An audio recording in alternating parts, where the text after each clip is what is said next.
I can buy quality assets. I get to use them in the meantime. So my lifestyle takes an immediate upgrade, even without making any extra money. I've got properties that I can go use now that somebody else is paying for. That's an immediate lifestyle boost. What's up, guys? Welcome to another episode of the Vacation Rental Revolution podcast. I'm your host, Sean Moore, and I'm here with my main man, Big D Savulich. We're ready for another segment of Whiskey Wednesday, where these are short, sweet, to-the-point episodes. We talk about a couple things going on in our world, some trending topics in the short-term rental world, and answer a couple of questions that you guys send in. So if you're listening to these and you'd like a question answered on one of the upcoming episodes of Whiskey Wednesday, submit it, DM us, send them in, ask your question, and we'll get them answered. So guys, let's dive in. Dave, you got our topics today, so let's do it, man. Let's talk. Well, first of all, it's never too early to talk about what's up and coming at Vodacy. You and I are headed to Nashville, first part of February, for a couple reasons. One, we're going to have a Vodacy meetup, so we're going to get together with our Vodacy members.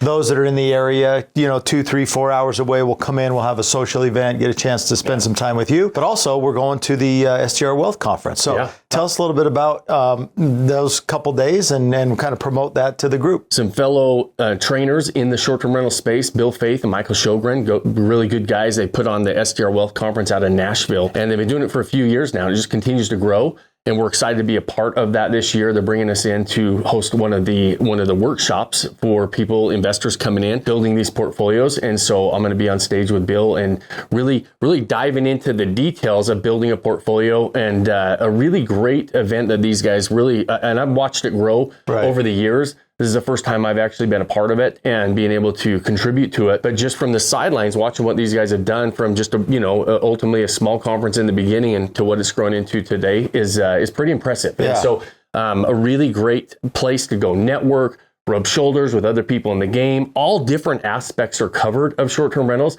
We're very, very specific in what we do. We're bought in 100% on the ownership model, right? We don't do any arbitrage co-hosting. But if you do any of that, then there's a lot of other people there that train that teach that. So you can really go get immersed into the short-term rental world. And I think these guys do a really good job from what I'm seeing, and I'm really excited to be a part of it. Yeah, that'll be good. So if you're in Nashville or thinking about wanting to learn more about short-term rentals as a whole, Nashville will be a great spot. February 4th through the, 8th, I think it is. So Come see Sean on Monday, and I think it's the 5th, and get some good insights about short-term rentals, Vodacy, and all things that we do. So go grab your tickets. I think the website is STR WealthCon. If you use the discount code MOORE, MOORE, all caps, then I believe they've given you. I know that you're getting a discount. I'm not sure exactly what it is. I think it's a $500 discount off the admission price. So Dave giving you a discount code, huh? They threw us out a discount code. Okay. These guys are rock stars. MOORE. And I know for sure it's case sensitive because I've had some people use it. So it's all caps. We'll put it in the description if you forget about it. Well, let's move on.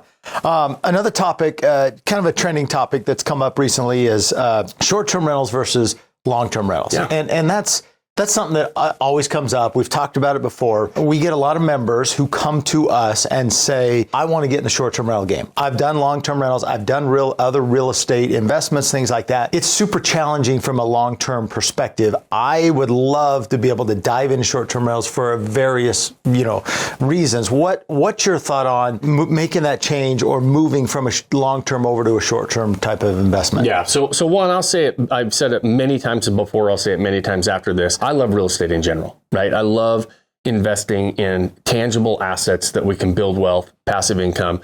Long-term rentals can check those boxes as well. So there's nothing wrong with a long-term rental. I think that you have to be very selective on your passive income vehicle. When you're investing in anything, you're saying, okay, listen, here's my outcome. Here's what I'm really trying to do, whether that's lifestyle freedom, financial freedom, if it's a mix of both. Yeah. And then I've got to choose a vehicle, a passive income vehicle that can help me reach that outcome. For me, short-term rentals check a number of boxes on what my outcome that I'm searching for. And a lot of my outcome is both financial freedom and lifestyle freedom. That's one of the things I love about short-term rentals is the lifestyle freedom, right?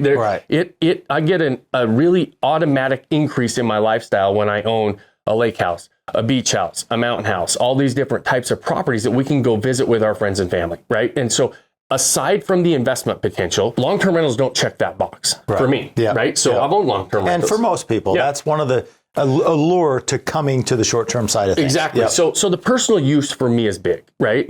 Maybe it's not for some people. Maybe they're just saying, okay, I'm just looking at the financial side of life. The other thing that I like about short-term rentals is that I can invest in higher quality assets, in generally speaking, right? And what I mean by that is in better areas, they appreciate better, they might cost a little bit more, and still cash flow. Long-term rentals don't typically cash flow when you start to buy in nicer areas, nicer properties, and you're trying to long-term rent it. A lot of times you're not able to pay the bills, right? They don't cash flow. Instead of really quality areas and quality assets that have the best potential for appreciation, potential for cash flow, I have to look at different areas that I can buy properties, acquire for a little bit less. They might not appreciate as well to get that cash flow that I desire. Short-term rentals allow me to invest in better areas. There is one thing that can make or break your success with short-term rentals, and that's your ability to provide your guests with an amazing night's rest.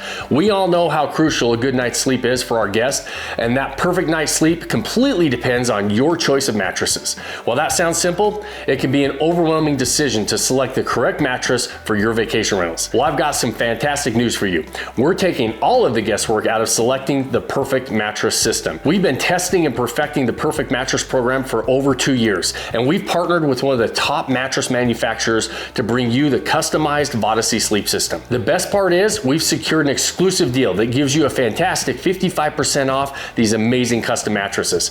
Personally, I have these custom mattresses in every one of my short-term rentals, and the feedback has been incredible. We love them so much that we even got them in our own personal homes here in Utah. These mattresses are built to order, and they're going to ship to you within 5 to 7 business days at the time of your order. This ensures that these mattresses are not sitting in a box and damaging the integrity of the mattress over time, which is what you will find in many big box stores. So visit VVYSleepSystem.com and use the promo code PODCAST. It's all caps at checkout to get 55% off. That is your key to wholesale pricing on all the VVY mattresses. Again, that's VVYSleepSystem.com and use the code PODCAST, all caps at checkout.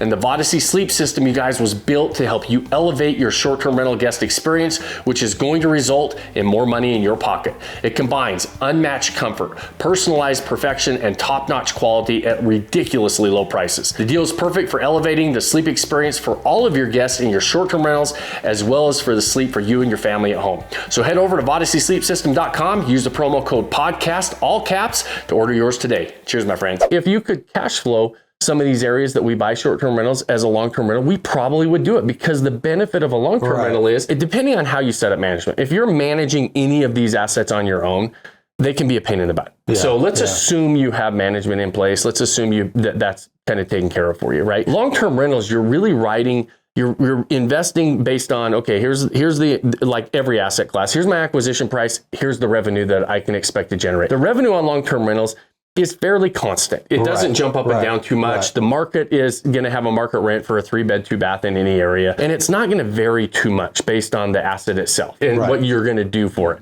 it, as far as customer experience.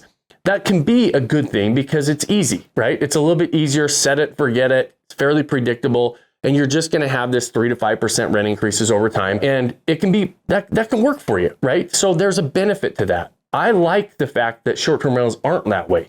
There's typically a wide revenue range. I have to do certain things to operate in the top of the market, which is the drawback for a lot of people, because many people don't want to do those things. So if you're not willing to commit and do those things, maybe short-term rentals aren't for you. Yeah, right. But we have a lot of people who call us and say, I've been in the long-term rental game for a long time. It's not that they're bad assets. I'm not losing money on them, but I'm really not making any gains, and they're not really adding to my lifestyle because I haven't owned them long enough for them to really mature. And maturity on a long-term rental is typically 12 to 15 years. Right. It's quite a while. It's longer, right? On a short-term rental, we can mature that asset because we can pull levers to accelerate that maturity, right? Within a few years, for sure. Right? Absolutely. And so those are some of the big reasons why I like them better than long-term rentals, but that doesn't mean they're the end-all be-all for everybody. And that's what we have to remember. Just because Sean likes short-term rentals doesn't mean that it's the right passive income vehicle for you. You really have to start with, what is your outcome? What are you really trying to build? What are your ultimate goals financially? How much money do you have to invest? How lendable are you? Are you going to be paying cash? All these different things you have to answer on the front end, and then say, okay, where am I really trying to go? I'm here today. I want to go here. Am I choosing the right vehicle to help me get there? And with short-term rentals, I can buy quality assets. I get to use them in the meantime. So my lifestyle takes an immediate upgrade, even without making any extra money. I've got properties that I can go use now that somebody else is paying for. That's that's an immediate lifestyle boost. However you want to talk about it, you might say, I don't use my properties that often. I don't use my properties that often. But even if you use it once, that's an upgrade. Exactly. Right? Absolutely. Having the option to go use your beach house, your mountain house, your lake house, whatever it is, I've got the option to go use those. I've got a jump in my lifestyle, almost immediately by owning these types of assets. Yeah. There's a lot of things that I like about them, and the final thing I like about them is I don't have to have a huge portfolio. You can make significant money with under 10 properties. Yeah, exactly. And you don't have to have this giant portfolio in order to make really big financial gains and really good passive income along the way. Now, passive income means you've got to have somebody else managing it. And I'm assuming because we manage and I'm a big believer of having full service management on all of our properties, and we don't manage any of our properties. The minute you start managing long-term rentals, multifamily, commercial, short-term, it doesn't matter. You're all of a sudden you have a job. Yes, you just have a full-time job and a second job and a third job. Short-term rentals worse than the rest of them. Right, because you have to put a ton of effort into it, and you got to make sure that it's a priority for you. So okay, all right, let's jump into a couple questions. Okay. This question kind of parlays off to the conversation we just had, but do you, Sean Moore, invest in other real estate assets other than short-term rentals? Yeah, no, I don't. I've been investing for 23 years. Right. So I've done a lot of development deals. I've done a lot of fix and flip. Those aren't really long-term investments. Those are short-term, right? But a lot of people assume that that's a real estate investment. So for a long term, I was playing these short-term big, just get the money, go do it again. Get the money, go do it again. That would be like the fix and flip stuff, the development deals, the build jobs that we did. I had a decent little portfolio of long-term rentals at one time, single family long-term rentals. I've had some multifamily, small multifamily stuff. Right now, I don't own anything. I haven't owned anything. The last asset that was outside of short-term rentals that I owned was back in 2012. And so it's been a while. So right now, you stick to your swim lane. You teach, you educate, you dive in, everything short-term rental right now. Yeah, exactly. Yeah. Because I go back to the plan, right? Right. What's the goal? What's the outcome? My outcome. I pick my passive income vehicle that will help me get there. And then I commit and go all in on that vehicle. Because I just don't believe in the shotgun approach. I don't think it works. When you you look at the most successful business operators, investors, anywhere in the game, they are dialed in and focused on one thing. And when they start, they don't diversify until they've got so much money and so much capital that they've now off of that one thing that now they start to diversify. They don't start off. You don't start off diversified. I think that's good. All right. Last question. Can you talk a little bit about the short-term rental timeline expectation? So I'm assuming if somebody's, hey, I'm going to get into the short-term rental game. I love vacation homes. I want to do it. What's my timeline? Is it fairly short? Is it long? I think people just don't understand what that timeline looks like. So it'd be nice to say, hey, we believe you can do it in this amount of time. Yeah, and I don't know if this question came in wondering, okay, how long does it take me to buy an asset? Or how long before that asset actually starts to produce and I'm making money, right? And so we'll kind of go both directions really quick. So buying it can happen really, really quick, depending on time, money, and knowledge, right? How much time are you invested in it? How much time do you have to really dive into this? Money, do you have the resources to actually go acquire properties, right? I'm assuming we're talking about buying properties. And then the third and the biggest that will determine how accelerated that process is your knowledge, right? How much information do you have to make good decisions in the asset class that you're going to buy into? Short-term rentals are no different. And or do you have somebody or a path to follow? If you've got a path to follow, like we've got our mentorship program, people on that path, they'll jump in brand new. We just went to lunch with one of our members yesterday and we were talking to him. He said, man, I dove into this game. I'm completely green. I know nothing about it. And by just following this process, everybody thinks I'm an expert in it and he's buying a property within a month. And that's a very common thing, right? So, but you've got to be able to have access to the right resources to really figure out, okay, how am I going to bridge that knowledge gap, right? And so, but it can happen pretty quick. It doesn't have to happen. It doesn't have to be a year-long process. Maybe it is a year. Maybe you're saying, hey, listen, I don't have that much time to dedicate to learning the game. I would not invest in anything I didn't understand, period. I don't care whether it's short-term rentals or anything else. You should understand where you're putting your money, because I say something's a good deal and I've been doing it for a long time. You might say, well, Sean's got a really good track record. I'm just listening to him on everything. No, you better understand why I think it's a good deal. I truly believe that. So take the time to understand that. You might be making offers in 30 days. You might be making offers in 6 months. You got to determine what that is based on your time, money, and knowledge available. Because we live in this instant gratification world. And everybody wants, it's like, hey, I bought this property. Now I should be a millionaire. Making money. No, Right. That's not right the off case. the bat. I mean, you've got to give an asset time to mature. You've got to pull the levers, and with any quality asset, you've got to get that clock started on maturity, and you've got to let get those bookings coming in, get those reviews, really gain that momentum, be able to raise your prices, raise your occupancy, really create this great experience that starts that snowball turn, right? That flywheel's got to start turning. I would say you've got to give yourself a year before you even judge how close you were on an asset of saying whether it's performing or not performing. Right. You're making a lot of iterations in that first year. Yeah. You should be making some money the first year in most assets that you're buying, but you're not going to be rich overnight. Give yourself a 3 to 5 year run. Be patient with this asset class, and you can have life-changing results. We've seen it over and over and over again, not one-offs. Like, that's a normal time frame to make some big changes and big moves financially with the short-term rental asset class.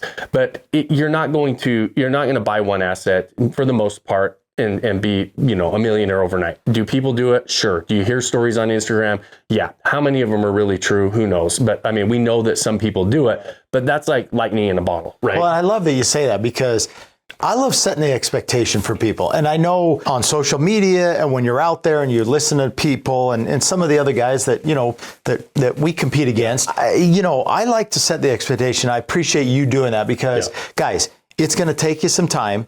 You got to get a few assets. If you want to retire, if you want to create some generational wealth, absolutely you can do it. But be realistic about the timeline. Yeah. You're not going to just get in, buy, and retire tomorrow. And I think sometimes the perception from others and social media and out there is, hey, you can do that. And I like that we're setting those expectations. Yeah. So I always say, give yourself 3 to 5 years before you even decide if it was worth it for you. Right. You'll look back and say, holy crap, I can't believe what I did. If you ran down a road and you were very specific about it for that amount of time, 5 to 10 years is really where the life-changing money starts happening. And by the way, during those years, you take advantage of the taxes, you take advantage of using the properties, you take advantage of, potentially some passive income and the appreciation of the property. So there's benefits along the way. It's just have some realistic expectations of it. Yeah, and be able to say, I'm willing to roll my sleeves up for 3 to 5 years to really dive into something. And the funny thing is, that's a short time. Right. I mean, the older you get, you realize that's a blink of an eye, right? Yeah. It's funny how many people we talk to and they're like, no, I need to do this in 6 months. It's like, well, I don't care what you want. Well, I'm telling you what's realistic. Yeah. I'm not selling you the one-offs. I'm not selling you the outlier program. I'm saying, okay, let's take a program we know works over a period of time, and it can be really life-changing for you. That's good. Well, let's end on that, because I think that was good. Okay, guys, we appreciate you joining us. We know how valuable your time is, and it's always fun spending it with us, and we appreciate that. So if you have questions, make sure you DM us, send us a message, and we will get those questions answered on the next episode. If you got any value out of this show, we'd love you to share it if you know somebody else who would get value out of it in the short-term rental space. And so we always appreciate that. Those things do help us. If you have more than 30 seconds, like it, leave us a review on whatever platform you're watching or listening on. And the final challenge and ask that I have for you at the end of every episode is to go pick that one thing you can do today, start building that life you don't want to take a vacation from. Cheers, my friends. Cheers, brother. Cheers, man.